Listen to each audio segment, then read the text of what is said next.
Livre audio George R.R. Martin, Feu et sang, une histoire des rois Targaryens de Westeros. Partie 1. Daegon Ier le Conquérant, à la mort de la reine Alysanne, la Bonne Reine. Par l'archimestre Gildin de la citadelle de Villevieille. Ici retranscrit par George R.R. Martin. La conquête d'Aegon. Au fil des 300 dernières années, les maîtres de la citadelle, qui tiennent les chroniques de Westeros, ont utilisé la conquête d'Aegon comme pierre de touche. Naissance, mort et autres événements sont datés soit APC, après la conquête, soit AVC, avant la conquête. Les véritables érudits savent qu'une telle datation est loin d'être précise. La conquête des 7 couronnes par Aegon Targaryen ne s'est pas effectuée en un jour. Plus de 2 ans ont passé entre les débarquements d'Aegon et son couronnement à Villevieille. Et même alors, la conquête demeurait inachevée, puisque Dorne restait insoumise. Des tentatives sporadiques pour intégrer les Dorniens au royaume ont continué tout au long du règne du roi Aegon et une large partie du règne de ses fils, rendant impossible de fixer par une date précise le terme des guerres de conquête. Même la date de début est sujette à confusion. Beaucoup supposent, à tort, que le règne du roi Aegon Ier Targaryen a commencé le jour où il a débarqué à l'embouchure de la Nera, sous les 3 collines où se dresserait un jour la ville de Port-Réal. C'est faux. Le roi et ses descendants célébraient le jour du débarquement d'Aegon, mais le conquérant a en fait daté le début de son règne du jour où il a été couronné et oint dans le septuaire étoilé de Villevieille par le grand septon de la foi. Ce couronnement s'est déroulé 2 ans plus tard que le débarquement d'Aegon, bien après que les 3 batailles majeures des guerres de conquête avaient été toutes livrées et remportées. On voit ainsi que la plus grande part des conquêtes véritables d'Aegon se sont déroulées de 2 à 1 avant la conquête. Les Targaryens étaient de sang valyrien pur, seigneurs dragons d'une ancienne lignée.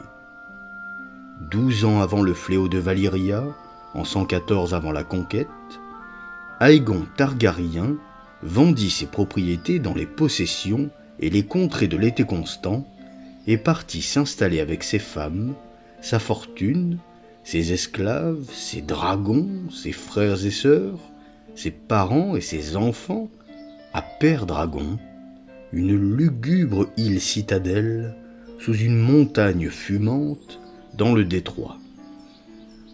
À son zénith, Valyria était la plus grande ville du monde connue, le centre de la civilisation. Au sein de ses remparts brillants, 2 fois 20 maisons rivales se disputaient le pouvoir et la gloire, à la cour et au conseil, s'élevant et chutant dans une lutte sans fin, subtile et souvent féroce pour la domination. Les Targaryens étaient loin d'être les plus puissants seigneurs dragons, et leurs rivaux virent dans leur fuite vers Père-Dragon un acte de capitulation, de poltronnerie. Mais Daenys, la fille pucelle de Lord Aenard, qu'on connaîtrait désormais à jamais sous le nom de Daenys la Rêveuse, avait prédit la destruction de Valyria par le feu. Et quand survint le fléau, 12 ans plus tard, les Targaryens furent les seuls seigneurs dragons qui survécurent. Père-Dragon était depuis 200 ans l'avant-poste le plus occidental de la puissance valyrienne. Sa position face au gosier offrait à ses seigneurs la maîtrise de la baie de la Nera et permettait à la fois aux Targaryens et à leurs proches alliés, les Vélarions de la Marque, une maison subalterne de souche valyrienne, de remplir leurs coffres avec les commerçants de passage. Les navires Vélarions, ainsi que ceux d'une autre maison valyrienne associée, les Celtigars de Pincile, dominaient les zones médianes du détroit, tandis que les Targaryens régnaient sur le ciel avec leurs dragons. Cependant, même ainsi, durant la majorité du siècle qui suivit le fléau de Valyria, si judicieusement nommé le siècle de sang, la maison Targaryen regarda vers l'est, non vers l'ouest, et manifesta peu d'intérêt pour l'histoire de Westeros. Gaëmon Targaryen, frère et époux de Daenys la Rêveuse, prit la suite d'Aénar l'Exilé comme sire de Père Dragon et se fit connaître sous le nom de Gaëmon le Glorieux. Son fils Aegon et sa fille Elanéa régnèrent ensemble après sa mort. Après eux, la seigneurie passa à leur fils Maëgon, à son frère Aerys et au fils de celui-ci, Aelix, Baelon et Daémion. Daémion fut le dernier des trois frères, dont le fils Aérion lui succéda alors à Père Dragon. L'Aegon que l'histoire connaîtrait comme Aegon le Conquérant et Aegon le Dragon naquit à Père Dragon en 27 avant la conquête. Il était l'unique fils et deuxième enfant d'Aérion, sire de Père Dragon et de Lady Vaelana de la maison Velaryon, elle-même pour moitié Targaryen du côté de sa mère.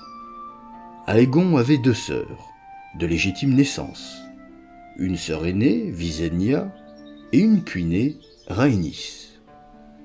Longtemps, la coutume parmi les seigneurs dragons de Valyria fut de marier le frère à la sœur, afin de conserver la pureté des lignées du sang, mais Aegon prit ses deux sœurs pour épouses. Par tradition, on se serait attendu à ce qu'il n'épouse que l'aînée, Visenya. L'inclusion de Rhaenys comme seconde épouse était insolite, bien qu'elle ait des précédents. On a pu dire qu'Aegon avait épousé Visenya par devoir et Rhaenys par désir. Les trois frères et sœurs s'étaient prouvés seigneurs dragons avant de s'épouser. Des 5 dragons qui avaient fui Valyria avec Aénar l'Exilé, un seul avait survécu jusqu'à l'époque d'Aegon, le grand animal nommé Balerion, la terreur noire. Les dragons Vhagar et Meraxès étaient plus jeunes, éclos à Père Dragon même.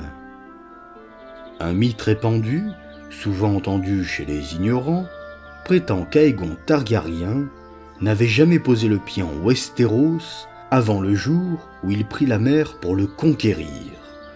Mais cela ne peut être la vérité. Des années avant cet embarquement, on avait sculpté et décoré la table peinte sur l'ordre de Lord Aegon. Une massive dalle de bois, de quelques 50 pieds de long, taillée selon les contours de Westeros, et peinte pour exposer tous les fleuves et les forêts, les villes et les châteaux des 7 couronnes. Clairement, l'intérêt d'Aegon pour Westeros précédait largement les événements qui le conduisirent à la guerre. De même, il existe des relations fiables de visite par Aegon et sa sœur Visenya dans leur jeunesse à la citadelle de Villevieille et de chasse aux faucons à la treille comme invités de Lord Redwyn. Il se peut qu'ils aient également visité Port-Lanis. Les témoignages divergent. Le Westeros de la jeunesse d'Aegon se divisait en 7 royaumes querelleurs, et il n'y a guère eu de temps où 2 ou 3 de ces royaumes n'étaient pas en guerre les uns contre les autres.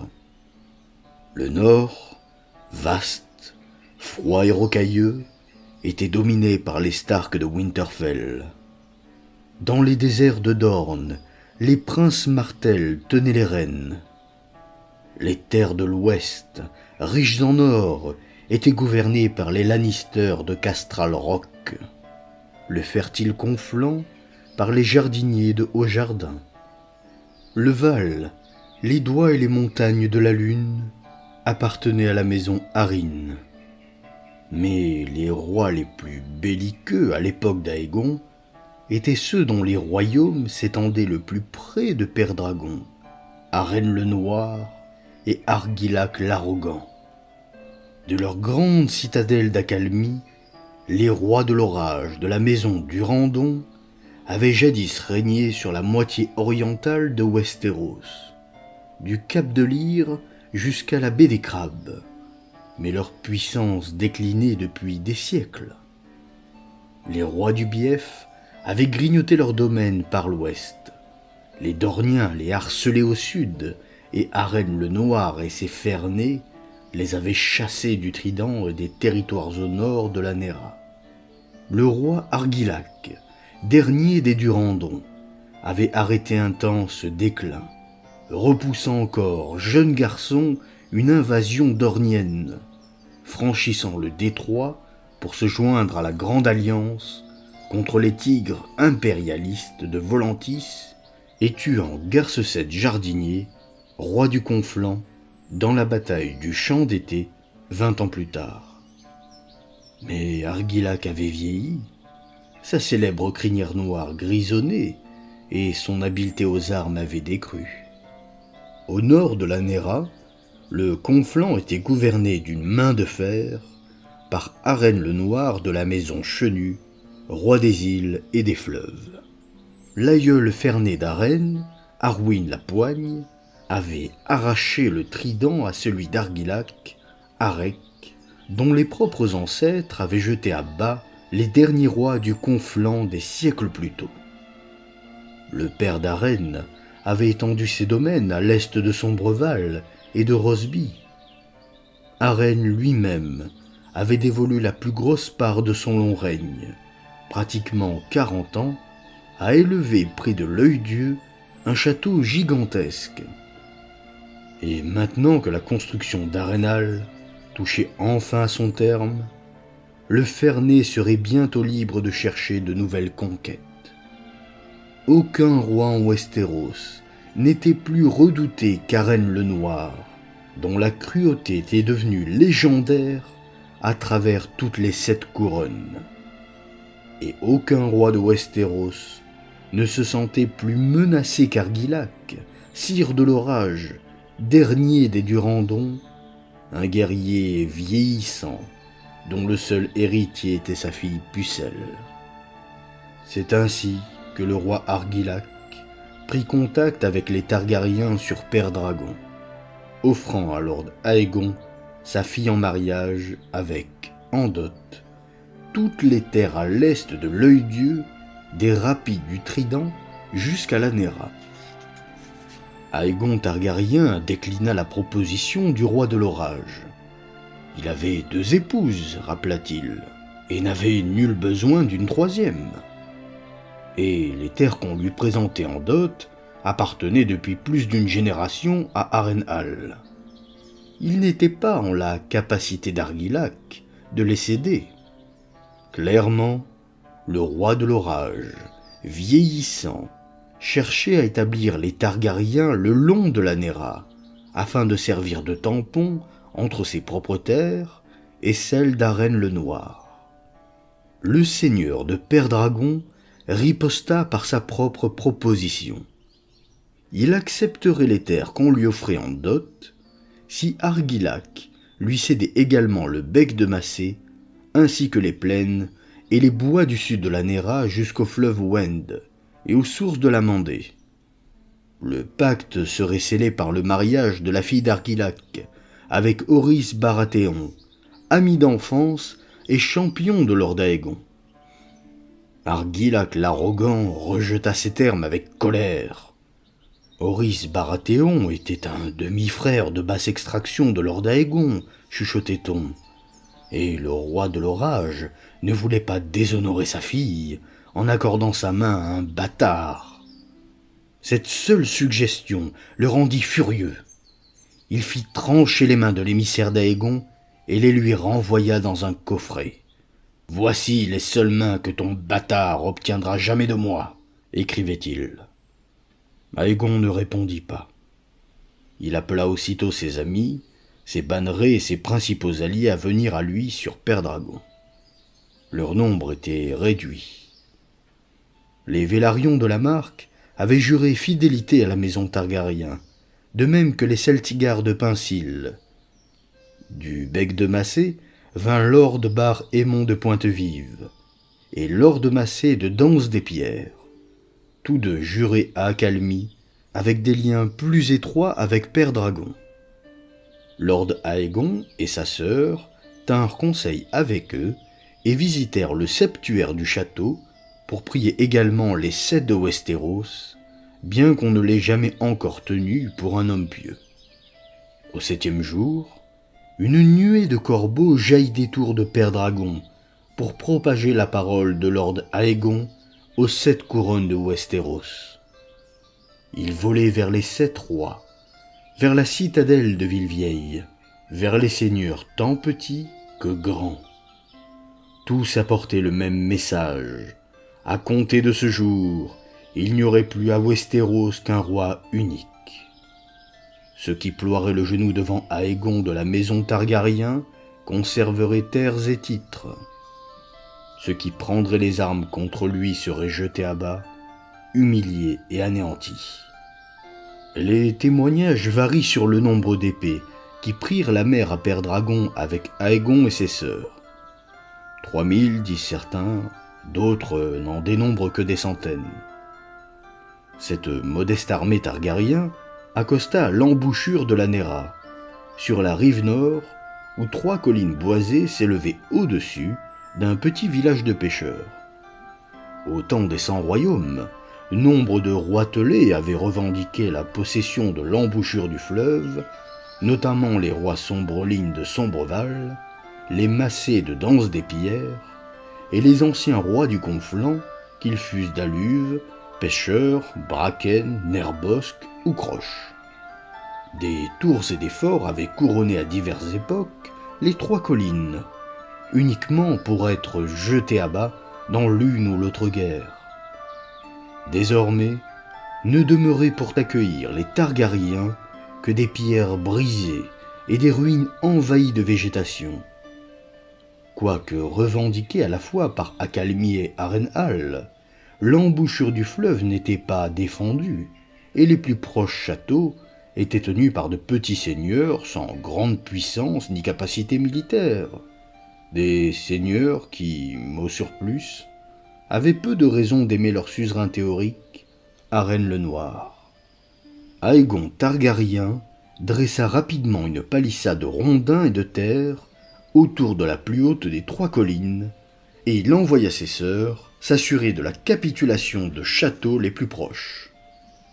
Rosby se rendit sans combat devant Rhaenys et Meraxès aux cheveux d'or.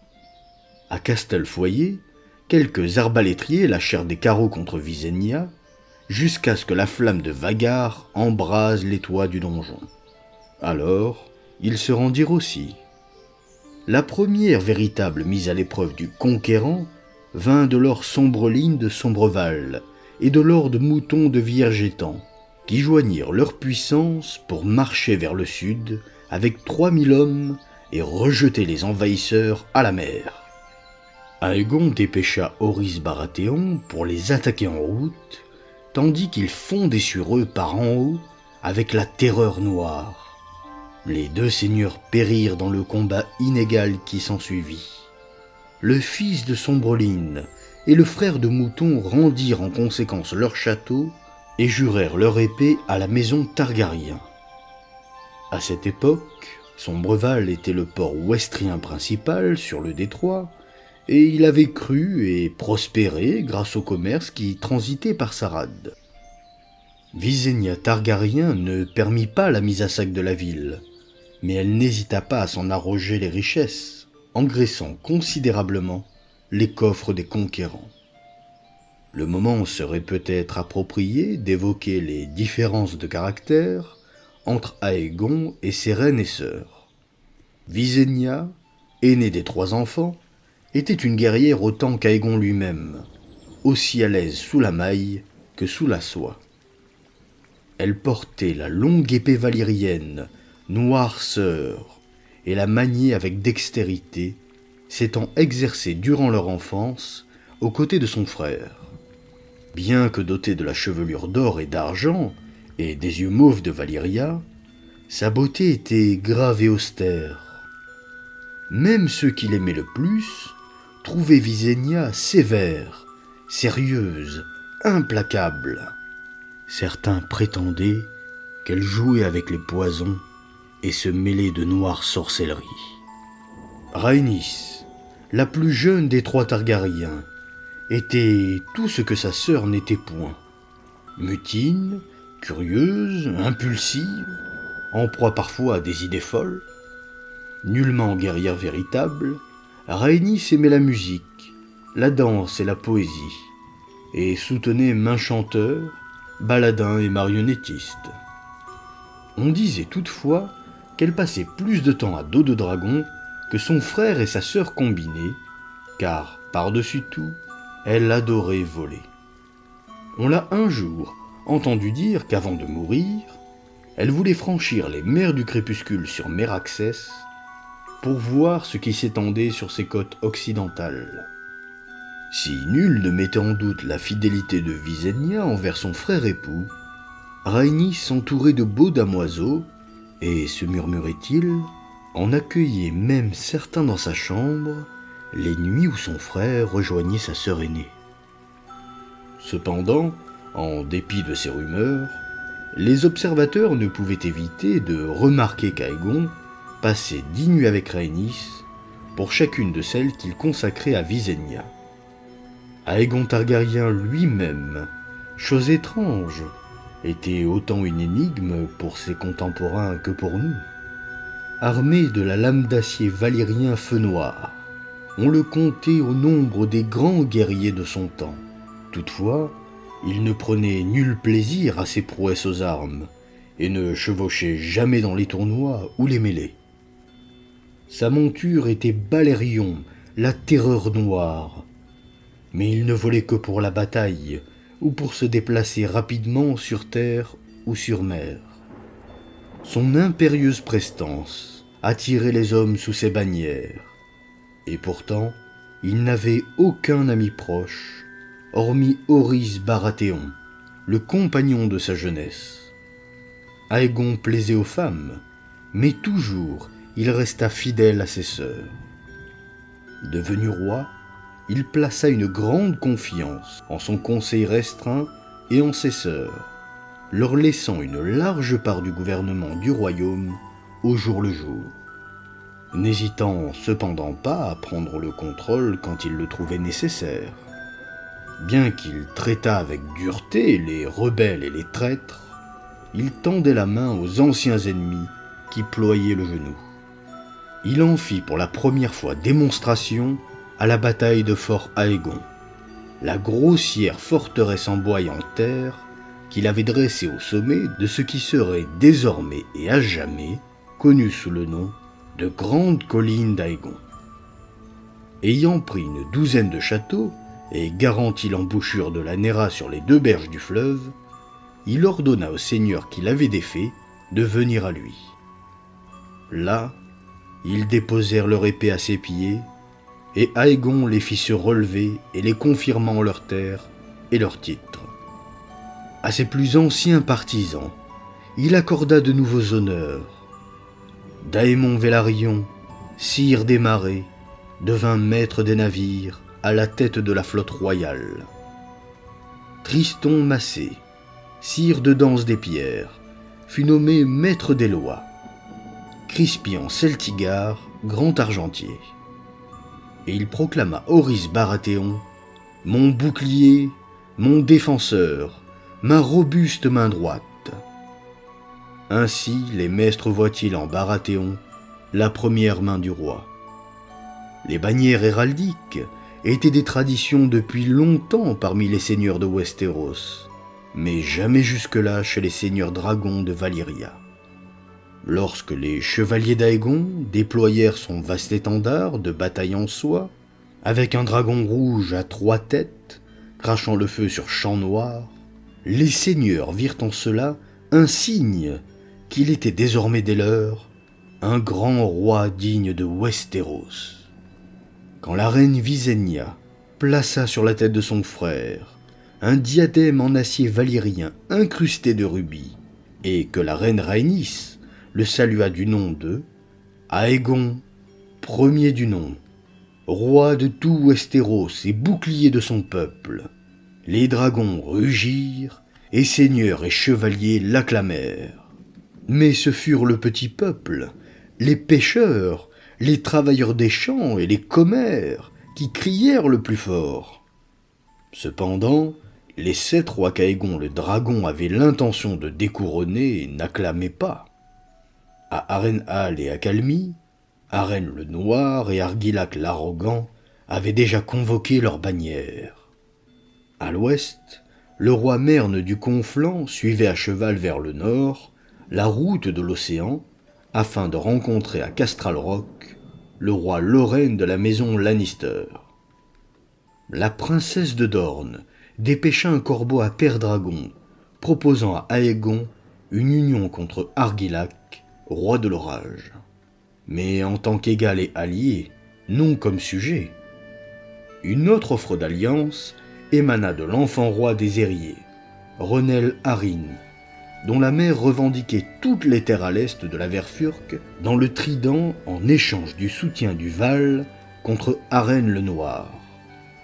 Et même dans le nord, le roi Torrhen Stark de Winterfell siégea tard dans la nuit pour discuter de la façon dont il convenait d'agir avec ce soi-disant conquérant. Tout le royaume attendit avec anxiété de voir où Aegon irait ensuite. Quelques jours après son couronnement, les armées d'Aegon se remirent en marche. La plus grosse part de son host traversa la Nera, se dirigea au sud, vers Accalmie sous le commandement d'Orys Baratheon. La reine Rhaenys l'accompagnait, chevauchant Meraxès, aux yeux d'or et aux écailles d'argent. La flotte Targaryen, sous Daemon Velaryon, quitta la baie de la Nera et obliqua vers le nord, vers Goéville et le Val. Avec eux venaient la reine Visenya et Vhagar. Le roi lui-même marchait vers le nord-ouest, à destination de l'Œil-Dieu et d'Harrenhal, la gigantesque forteresse qui était l'orgueil et l'obsession du roi Arène le Noir. Les 3 offensives Targaryens rencontrèrent une farouche opposition. Les seigneurs Hérol, Fell et Buclair, bannerets d'Accalmie, surprirent les éléments avancés de l'host d'Orys Baratheon alors qu'ils franchissaient la Wend, fauchant plus d'1 millier d'hommes avant de se fondre de nouveau parmi les arbres. Une flotte harine assemblée à la hâte, augmentée d'une 12aine de vaisseaux de guerre braviens, rencontra et défit la flotte Targaryen dans les eaux au large de Goéville. Parmi les morts figurait l'amiral d'Aegon, Daemon Velaryon. Aegon lui-même fut attaqué sur la côte sud de l'Œil-Dieu, non pas 1, mais 2 fois. La bataille des roseaux fut une victoire Targaryen, mais il subit de lourdes pertes aux sols éplorés quand 2 des fils du roi Arène traversèrent le lac en Snécar au rame assourdi et s'abattirent sur leur arrière-garde. En fin de compte, pourtant, les ennemis d'Aegon n'avaient rien à opposer à ces dragons. Les hommes du Val envoyèrent par le fond 1/3 de navires Targaryens et en capturèrent pratiquement autant. Mais lorsque la reine Visenya fondit du ciel sur eux, ce furent leurs vaisseaux qui s'embrasèrent. Les seigneurs Hérol, Fell et Buclair se tapirent dans leurs forêts jusqu'à ce que la reine Rhaenys lâche Meraxès et qu'une muraille de feu balaie les bois, changeant les arbres en torches. Et les vainqueurs des sols éplorés, rentrant à Harrenhal en traversant le lac, se trouvèrent fort dépourvus quand Balerion fondit sur eux du ciel matinal. Les Snekars d'Arène flambèrent, ainsi que les fils d'Arène. Les ennemis d'Aegon se virent eux aussi affligés d'autres adversaires. Alors qu'Argilac l'Arrogant réunissait à Accalmie ses épées, des pirates des degrés de pierre descendirent sur les côtes du Cap de Lyre pour profiter de leur absence, et des expéditions dorniennes débordèrent des montagnes rouges pour déferler sur les marches. Dans le Val, le jeune roi Ronel dut compter avec une rébellion aux Trois Sœurs, où les sœurs rois, renonçant à toute allégeance aux héritiers, proclamèrent reine Lady Marla Sunderland. Tout ceci néanmoins n'était que contrariété mineure en comparaison de ce qu'il advint à Arène-le-Noir. Bien que la maison Chenu régnât sur le Conflent depuis 3 générations, les hommes du Trident n'avaient aucune affection pour leur suzerain Ferné. Arène-le-Noir avait causé la perte de milliers d'hommes pour construire son grand château d'Arenal, pillant le Conflent pour ses matériaux et par sa soif d'or, réduisant à la mendicité seigneurs et petits peuples pareillement. Aussi le Conflent se souleva-t-il contre lui, mené par lord Edmund Tully de Vivzeg. Appelé à défendre Arenal, Tully préféra se déclarer pour la maison Targaryen, hisser sur son château la bannière au dragon et chevaucher avec ses chevaliers et ses archers pour unir ses forces à celles d'Aegon. Sa révolte donna du cœur aux autres seigneurs du Conflent. Un par un, les seigneurs du Trident rejetèrent Arène et prirent le parti d'Aegon le Dragon. Nerbosque, Malister, Vance, Bracken, Piper, Frey, Fort, convoquant leur armée, ils descendirent sur Arenhall. Subitement réduit à l'infériorité numérique, le roi Arène-le-Noir se réfugia dans sa forteresse réputée inexpugnable. Arenhall, le plus grand château jamais dressé à Westeros, s'enorgueillissait de 5 tours gigantesques, d'une source inépuisable d'eau douce, d'immenses caves souterraines bien approvisionnées et de remparts massifs en pierre noire, plus hauts que n'importe quelle échelle, et trop épais pour être brisés par un bélier ou fracassés par un trébuchet. Arène barricada ses portes et s'installa avec ses fils et partisans survivants pour soutenir un siège. Aegon de Père-Dragon était d'un avis différent. Une fois qu'il eut associé ses forces à celles d'Edmund Tully et des autres seigneurs du Conflent pour encercler le château, il envoya aux portes un mestre, sous une bannière de paix, afin de parlementer. Arène vint à sa rencontre, un homme vieux et grisonnant, et cependant toujours farouche dans son armure noire. Chaque roi avait sur les lieux son porte-bannière et son mestre, si bien qu'on se souvient des paroles qu'ils échangèrent. « Rends-toi à présent, commença Aegon, et tu pourras rester sire des îles de fer. Rends-toi à présent, et tes fils vivront pour régner après toi. J'ai 8000 hommes devant tes murs. »« Je n'ai cure de ce qui se trouve devant mes murs, » répondit Arène. « Ces murailles sont robustes et épaisses, mais pas assez hautes pour tenir les dragons en respect.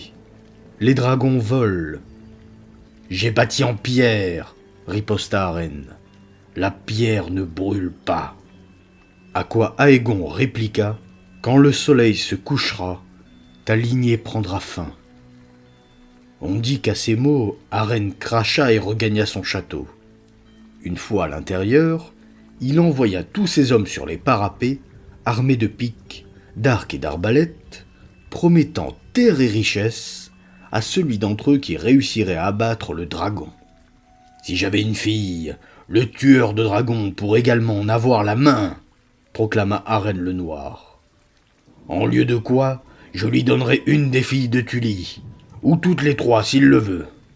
Il pourra aussi choisir une des engences de Nerbosque, ou de Fort, ou n'importe quelle fille née de ces traîtres du Trident, ces sires de la boue jaune. » Puis Arène-le-Noir se retira en son donjon, entouré des gardes de sa maison, pour souper avec les fils qui lui restaient. Quand s'effacèrent les dernières lueurs du soleil, les hommes d'Arène-le-Noir scrutèrent l'obscurité qui montait, serrant leurs piques et leurs arbalètes. Lorsque aucun dragon ne parut, certains purent croire que les menaces d'Aegon avaient été vides. Mais Aegon Targaryen mena Balerion haut, à travers les nuages, toujours plus haut, jusqu'à ce que le dragon, contre la lune, ne soit pas plus gros qu'une mouche. Ce n'est qu'alors qu'il descendit bien à l'intérieur de l'enceinte du château. Sur des ailes noires comme la poix, Balerion plongea à travers la nuit, et quand les hautes tours de Harrenhal apparurent au-dessous de lui, le dragon rugit de fureur et les baigna de son feu noir, traversé de volutes rouges. La pierre ne brûle pas, s'était vanté Arène, mais son château n'était pas bâti de pierre seule. Le bois et la laine, le chanvre et la paille, le pain et le bœuf salé, le grain, tout cela s'embrasa. Et les fernets d'Arène non plus n'étaient pas faits de pierre.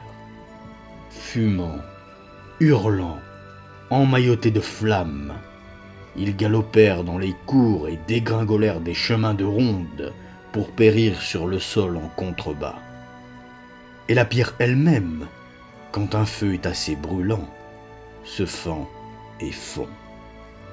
Les seigneurs du Conflent, sous les remparts du château, racontèrent plus tard que les tours d'Harrenhal luisaient rouges contre la nuit, comme 5 immenses chandelles, et comme des chandelles, qu'elles commencèrent à se tordre et à fondre, tandis que s'épanchaient le long de leurs flancs des coulées de roches en fusion.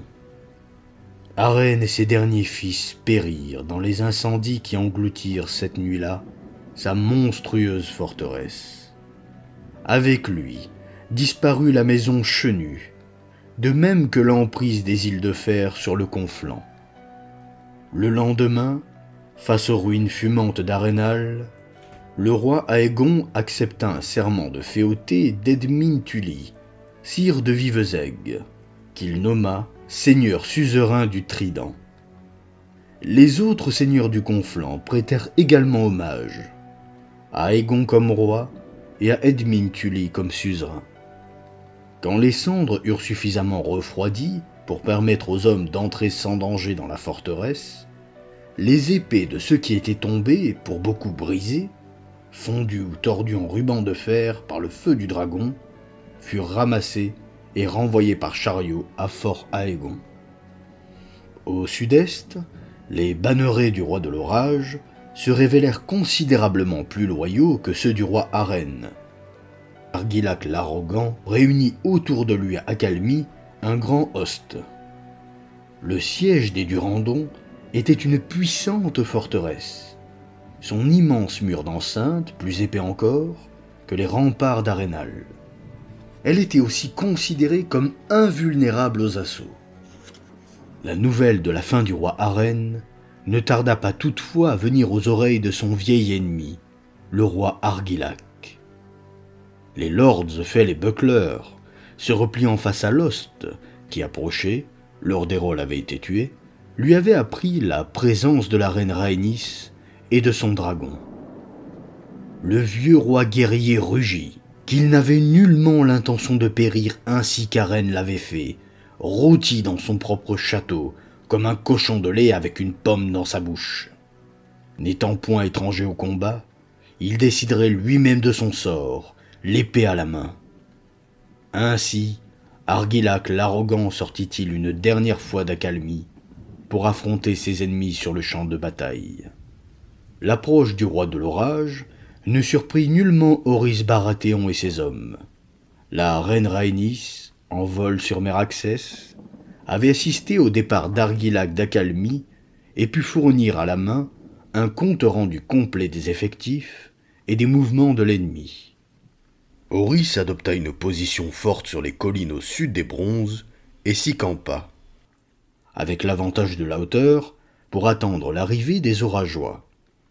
Quand les armées s'entrechoquèrent, les terres de l'orage firent honneur à leur nom. Une pluie soutenue se mit à tomber ce matin-là, et à midi, elle s'était changée en bourrasque hurlante.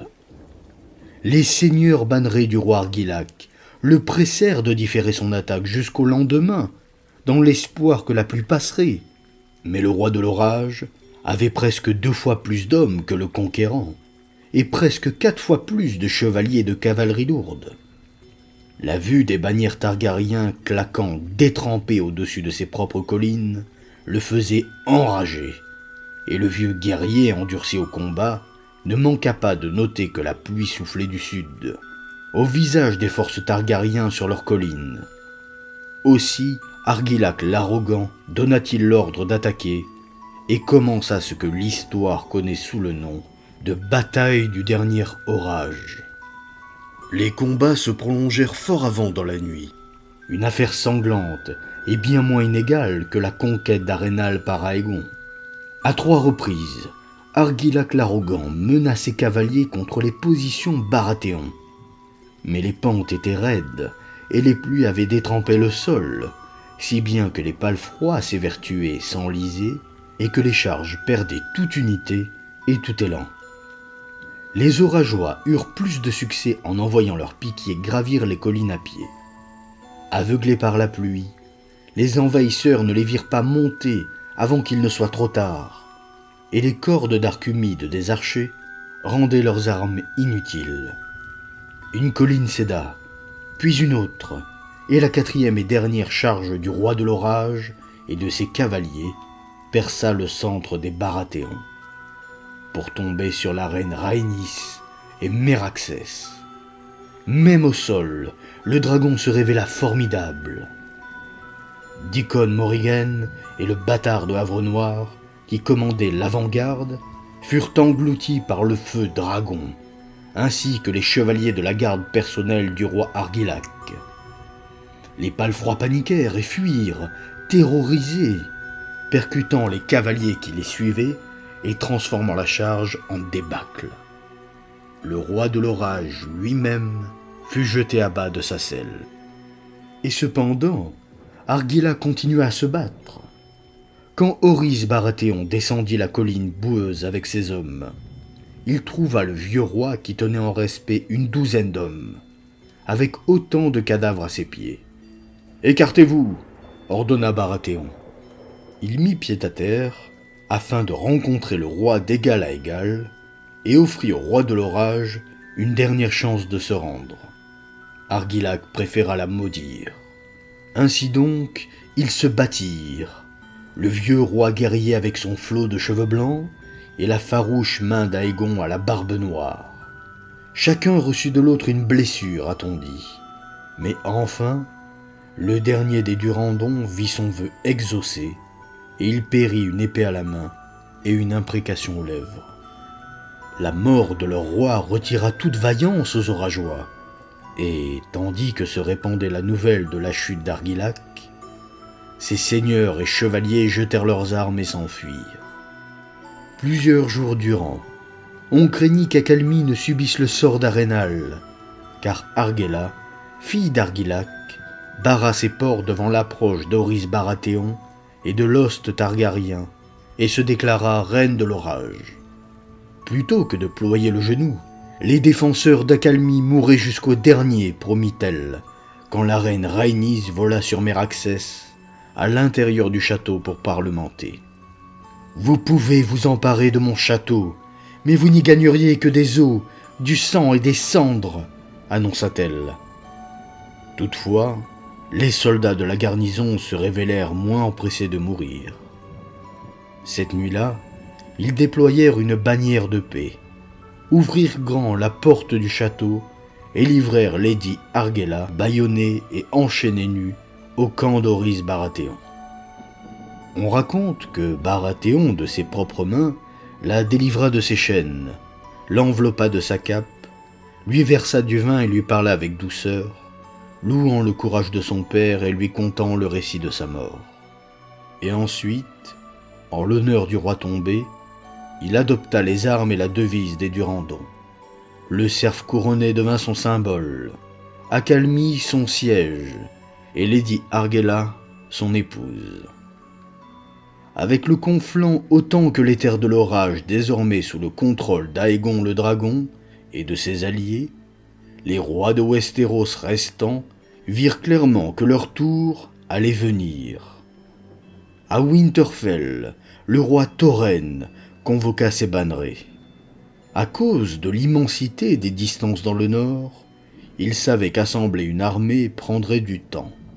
La reine Chara du Val, régente pour son fils Ronel, se réfugia au Eryé, veilla à ses défenses et expédia une armée à la Porte Sanglante, voie d'entrée au Val d'Arin. Plus jeune, on avait chanté la reine Chara, la fleur de la montagne, la plus belle pucelle de toutes les 7 couronnes. Espérant peut-être fléchir Aegon par sa beauté, elle lui envoya un portrait d'elle et s'offrit à l'épouser, à condition qu'il désigne son fils Ronel comme héritier. Quoique le portrait fût enfin parvenu à Aegon Targaryen, on ignore s'il répondit jamais à la proposition. Il avait déjà 2 reines, et Chara Arryn était désormais une fleur fanée de 10 ans son aînée. Cependant, les 2 grands rois de l'Ouest, faisant cause commune, avaient joint leur armée dans l'intention d'en finir une fois pour toutes avec Aegon. De Haut-Jardin venait Merne-Neuf de la maison Jardinier, roi du Bief, avec une troupe énorme. Sous les remparts de bois doré, siège de la maison Rowan, il rejoignit Lorraine Ier Lannister, roi du Roc, à la tête de sa propre armée venue des terres de l'Ouest. Ensemble, les 2 souverains commandaient le plus puissant host jamais vu en Westeros, fort de 55 000 hommes, dont quelques 600 seigneurs grands et petits, et plus de 5 000 chevaliers. Notre point de fer, se rengorgea le roi Mern. Ses 4 fils chevauchaient à ses côtés, et ses 2 jeunes petits-fils le servaient comme écuyer. Les 2 rois ne s'attardèrent guère à Bois Doré. Une force si grande doit toujours avancer afin de ne point ravager le pays qui l'entoure pour se nourrir. Les alliés se mirent aussitôt en marche au nord-nord-est, à travers de hautes herbes et des champs de blé doré. Averti de leur venue, Aegon, dans son camp près de l'Œil-Dieu, réunit ses forces et avança à la rencontre de ses nouveaux ennemis. Il commandait des effectifs d'1/5 de ceux des 2 rois, dont une grande part d'hommes liges, des seigneurs du Conflent, dont la loyauté toute fraîche envers la maison Targaryen n'avait pas encore été mise à l'épreuve. Mais avec son armée plus petite, Aegon pouvait manœuvrer beaucoup plus vite que l'ennemi. Au bourg de Pierremoutier, ses 2 reines le rejoignirent avec leurs dragons. Rhaenys d'Accalmie, Visenya de la presqu'île de Claquepince, où elle avait reçu des seigneurs locaux mincèrement empressés de féauté. Ensemble, les 3 Targaryens suivirent du ciel la traversée du cours supérieur de la Nera par l'armée d'Aegon, qui se hâtait vers le sud. Les 2 armées se retrouvèrent face à face, sur les vastes plaines au sud de la Nera, près du lieu où courait un jour la route de l'or. Les 2 rois se réjouirent des rapports de leur éclaireur sur les effectifs et la disposition des Targaryens. Ils avaient 5 hommes pour 1 d'Aegon, à ce qu'il semblait, et la disparité s'accroissait encore pour les seigneurs et les chevaliers. Le terrain, large et dégagé, tout d'herbe et de blé aussi loin que portait le regard, était idéal pour la cavalerie lourde. Aegon Targaryen ne contrôlait pas les hauteurs, au contraire d'Orys Baratheon, au dernier orage. Le sol était ferme, sans boue. Nulle pluie ne viendrait non plus les gêner. La journée était sans nuages, quoique venteuse. Il n'avait pas plu depuis plus d'une demi-lune. Le roi Mern, menant au combat moitié plus d'effectifs que le roi Lorraine, exigea donc l'honneur de commander le centre. À son fils et héritier, Edmund, échut l'avant-garde. Le roi Lorraine et ses chevaliers composeraient l'aile droite, Lord du Rouvre la gauche. Faute d'obstacles naturels pour ancrer la ligne Targaryen, les 2 rois comptaient contourner Aegon par les flancs, puis le prendre à revers tandis que leur poing de fer, un grand biseau de chevalier en armure et de seigneur, enfoncerait le centre d'Aegon. Aegon Targaryen disposa ses hommes en un croissant grossier hérissé de piques et d'épieux. Les archers et arbalétriers juste derrière eux, et la cavalerie légère sur chaque flanc. Il confia le commandement de son host à Jon Mouton, sire de Virgétan, un des premiers ennemis à s'être rallié à sa cause. Le roi lui-même avait décidé de combattre depuis le ciel aux côtés de ses reines. Il avait lui aussi noté l'absence de pluie. L'herbe et le grain qui entouraient les armées étaient hauts, mûrs pour la moisson, et très secs. Les Targaryens attendirent que les deux rois sonnent la trompe et s'ébranlent sous une mer de bannières. Le roi Mern menait lui-même la charge contre le centre. Sur son étalon doré, son fils Gawain auprès de lui avec son étendard, une grande main verte sur un champ blanc. Rugissant et hurlant, soutenus par les trompes et les tambours, les jardiniers et les Lannister se ruèrent sus à l'ennemi, sous une pluie de flèches, balayant les piquiers targaryens, fracassant leurs rangs. Mais déjà, Aegon et ses sœurs avaient pris l'air. Aegon survola sur Balerion les rangs de ses ennemis, à travers une nuée de javelots, de pierres et de flèches, piquant maintes fois pour baigner de flammes ses adversaires. Rhaenys et Visenya allumèrent des foyers sous le vent de l'ennemi, et derrière lui. Herbes sèches et épis de blé s'embrasèrent aussitôt. Le vent attisa les flammes et refoula la fumée au visage des rangs des deux rois en marche. L'odeur du feu plongea les montures dans la panique, et tandis que la fumée s'épaississait, chevaux et cavaliers se trouvèrent pareillement aveuglés. Les rangs commencèrent à se disloquer alors qu'autour d'eux s'élevaient des murs de flammes. Les hommes de Lord Mouton, en sécurité au vent du brasier, attendirent avec leurs arcs et leurs piques et réglèrent promptement le sort des brûlés et des torches humaines qui sortaient en titubant de cet enfer. On nomma par la suite cette bataille le champ de feu. Plus de 4000 hommes périrent dans les flammes, 1000 autres par l'épée, les piques et les flèches. Des dizaines de milliers y furent brûlés, parfois si gravement qu'ils en resteraient marqués à vie. Le roi Mern IX comptait parmi les morts avec ses fils, petits-fils, frères, cousins et autres parents. Un sien neveu survécut 3 jours. Lorsqu'il trépassa des suites de ses brûlures, la maison jardinier disparut avec lui. Le roi Lorraine du Roc survécut, en traversant à cheval un rideau de feu et de fumée jusqu'à la sécurité, quand il vit la bataille perdue. Les Targaryens perdirent moins de 100 hommes. La reine Visenya reçut une flèche à l'épaule, mais se rétablit bientôt. Tandis que les dragons se repaissaient des morts, Aegon ordonna que les épées des tués soient ramassées et envoyées en aval. On captura Lorraine Lannister le lendemain. Le roi du Roc déposa au pied d'Aegon son épée et sa couronne, ploya le genou et lui fit hommage.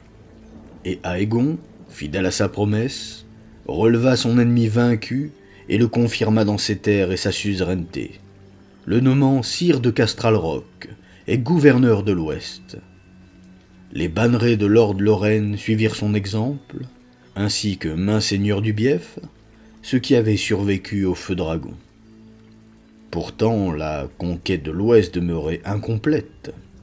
Aussi, le roi Aegon quitta-t-il ses sœurs pour marcher sans délai sur Haut-Jardin, espérant obtenir sa reddition avant qu'un autre prétendant ne s'en empare pour son propre compte. Il trouva le château aux mains de son intendant, Harlan Tyrell, dont les ancêtres étaient depuis des siècles au service des jardiniers. Tyrell remit les clés du château sans coup férir et jura soutien au roi conquérant. En récompense, Aegon lui donna Haut-Jardin et tous ses domaines, le nommant gouverneur du Sud et seigneur suzerain de la Mandère, avec autorité sur tous les anciens vassaux de la maison Jardinier. Le roi Aegon comptait poursuivre sa marche vers le sud et obtenir la soumission de Villevieille, la Treille et d'Orne. Mais alors qu'il était au jardin, la nouvelle d'un nouveau défi lui vint aux oreilles. Torrhen Stark, roi du Nord, avait franchi le Neck pour entrer dans le Conflent, menant une armée forte de 30 000 Nordiens féroces. Aussitôt, Aegon se porta à sa rencontre, filant en avant-garde de son armée sur les ailes de Balerion, la terreur noire. Il avertit également ses 2 reines, ainsi que tous les seigneurs et chevaliers qui avaient ployé le genou après Arenal et le champ de feu. Lorsque Torrhen Stark atteignit les berges du Trident, il trouva un host 1 fois et demi supérieur au sien qui l'attendait au sud du fleuve.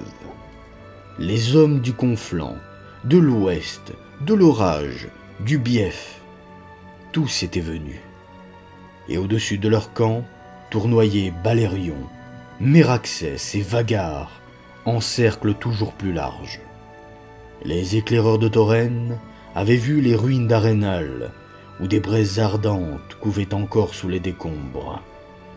Le roi du Nord avait aussi entendu plusieurs rapports sur le champ de feu. Il savait que le même sort le menaçait s'il tentait de passer le fleuve en force.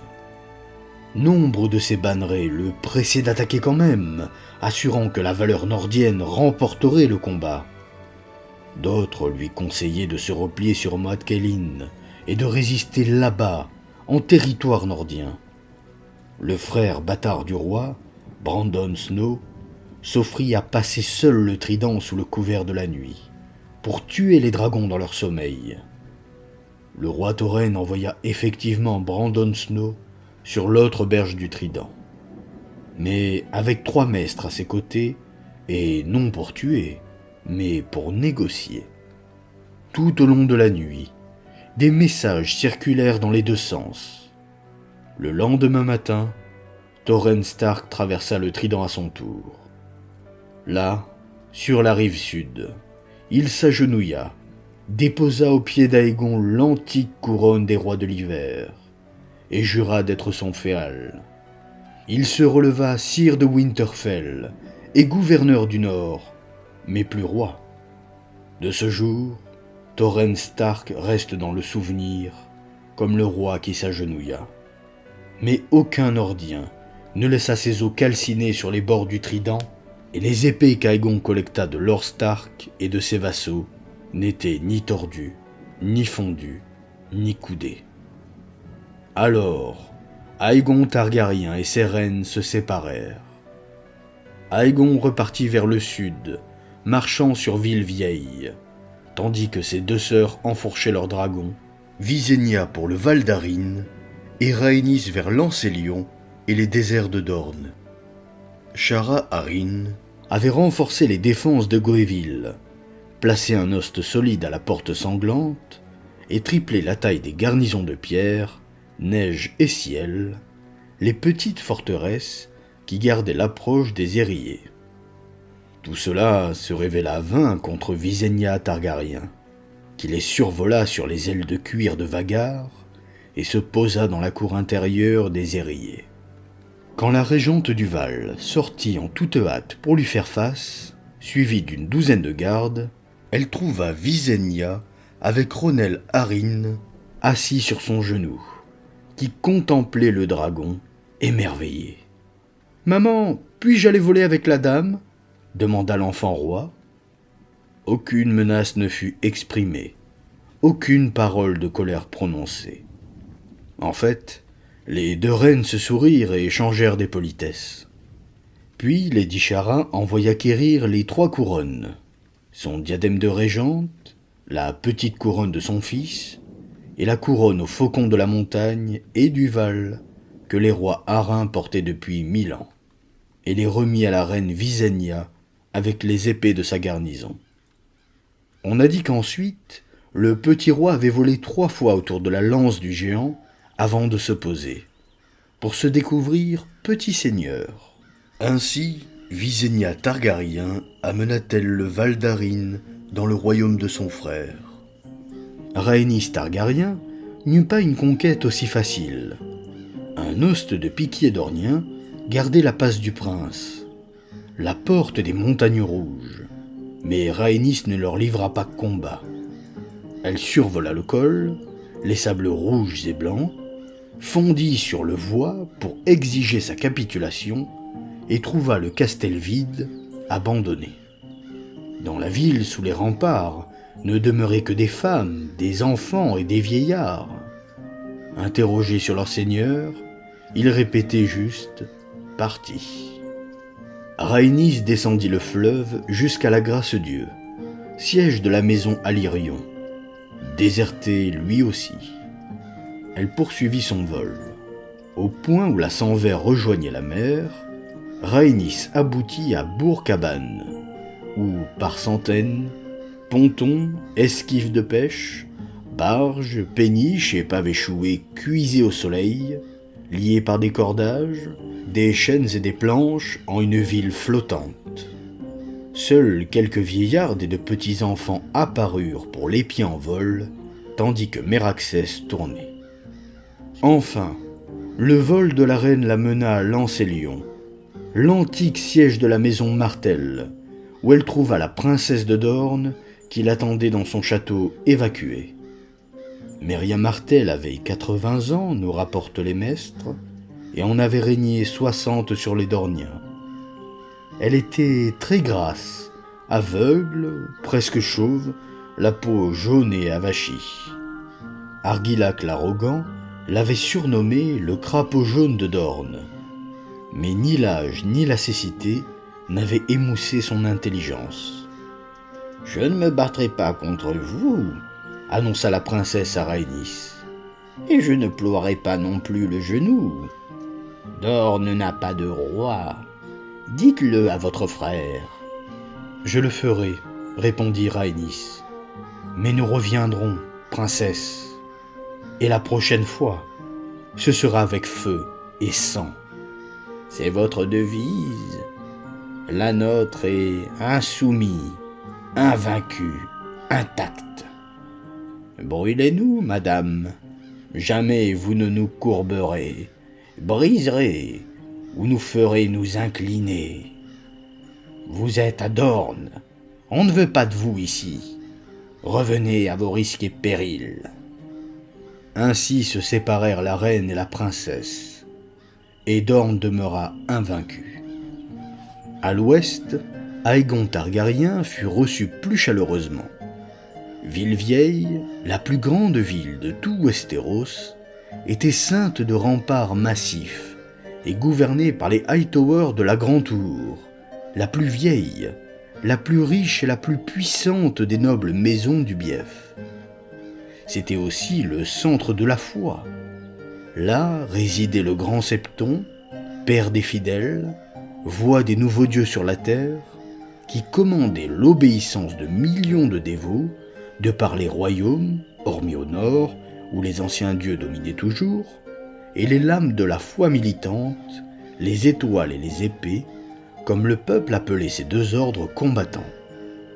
Mais lorsque Aegon Targaryen et son host approchèrent de Ville-Vieille, ils trouvèrent les portes de la ville ouvertes et Lord Hightower en attente pour présenter sa capitulation.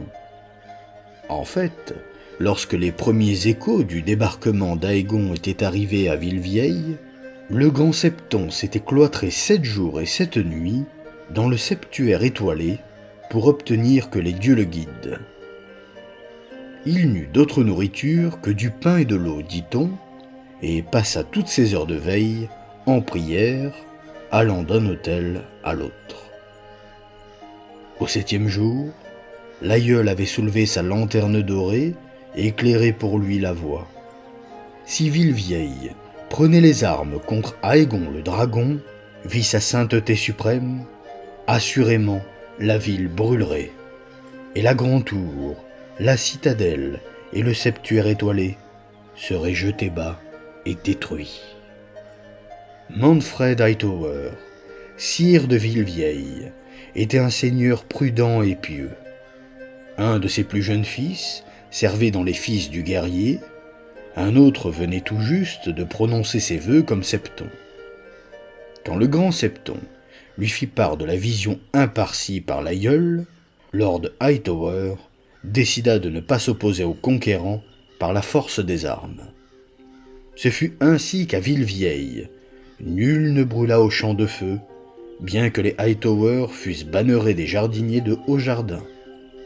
Ainsi, de même que Lord Manfred vint à cheval accueillir Aegon le dragon et lui remettre son épée, sa ville et son serment. Certains disent que Lord Hightower offrit aussi la main de sa plus jeune fille, qu'Aegon déclina poliment pour ne point froisser ses deux reines. 3 jours plus tard, dans le septuaire étoilé, sa sainteté suprême en personne oignit Aegon avec les 7 crèmes, le couronna et le proclama Aegon de la maison Targaryen, premier du nom, roi des Andals, des Rhoinards et des premiers hommes, sire des 7 couronnes et protecteur du royaume.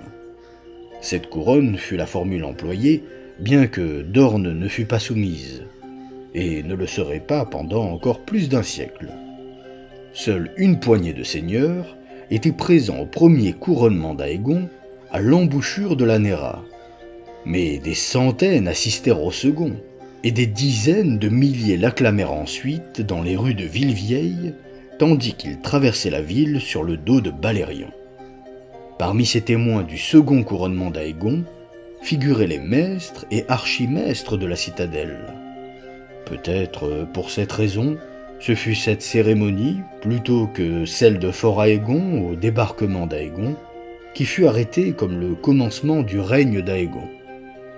Ainsi, les 7 couronnes de Westeros fut-elle soudée en un seul grand royaume, de par la volonté d'Aegon le Conquérant et de ses sœurs. Beaucoup pensaient que le roi Aegon ferait de Villevieille son siège royal, une fois les guerres achevées.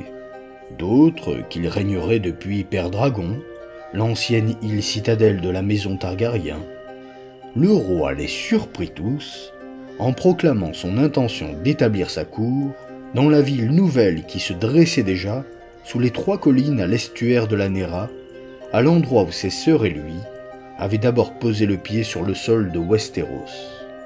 On appellerait la nouvelle ville Port-Réal. De là, Aegon le dragon gouvernerait son royaume, donnant audience depuis un grand siège de métal, composé à partir des lames fondues, tordues, battues et brisées de tous ses ennemis vaincus. Un siège périlleux que le monde entier connaîtrait vite, comme le trône de fer de Westeros.